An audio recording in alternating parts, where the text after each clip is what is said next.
Ici, en haut, il y a un autre esprit, le Saint-Esprit, l'esprit d'un homme, Jésus-Christ. Le Saint-Esprit influence sur l'Église dans cette dimension des mortels. Le diable, par ses esprits, influence les hommes. Maintenant, regardez, ensuite, il y a les anges, ensuite, il y a Dieu. Or, chaque être mortel ici est influencé par l'un de ces mondes. Vous voyez ce que je veux dire? Or, ce que cette femme a fait, c'est qu'elle a pénétré dans cette dimension-là. Elle parle à ces hommes possédés du démon, qui ont été au commencement les esprits des anges déchus, qui ne se sont pas repentis là-bas au commencement. Et ils les ont laissés prendre possession de leur être. Ils attendent le jugement.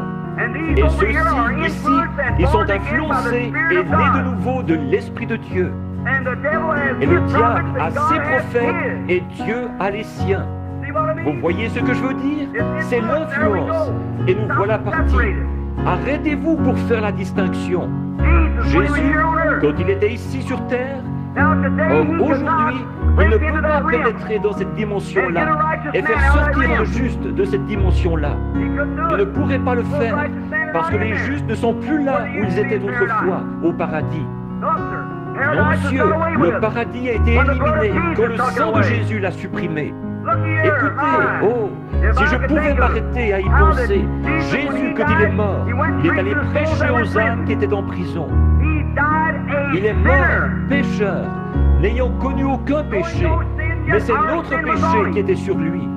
Et Dieu, à cause de ses péchés, l'a envoyé au séjour des morts. La Bible dit, il est allé prêcher aux âmes. Les gens disent, frère Branham, je ne comprends pas ça. Ils disent, Jésus est ressuscité le troisième jour. Il est mort le vendredi après-midi et il est ressuscité le dimanche matin. Mais il n'est resté mort qu'un jour. Il a dit, dans ce délai, car il n'avait qu'un passage de l'Écriture dans la Bible sur lequel il pouvait s'appuyer. En effet, David, un homme qui a rétrogradé plus tard, mais il a été sauvé, mais un prophète sous l'inspiration de Dieu, il avait dit, je n'abandonnerai pas son âme dans le séjour des morts, et je ne permettrai pas que mon sein voie la corruption. Et il savait qu'au bout de 3 jours et 3 nuits, la corruption s'installerait dans ce corps. Et Dieu avait bien dit au prophète, il ne verra pas la corruption. Alléluia, il s'est revêtu de la parole de Dieu.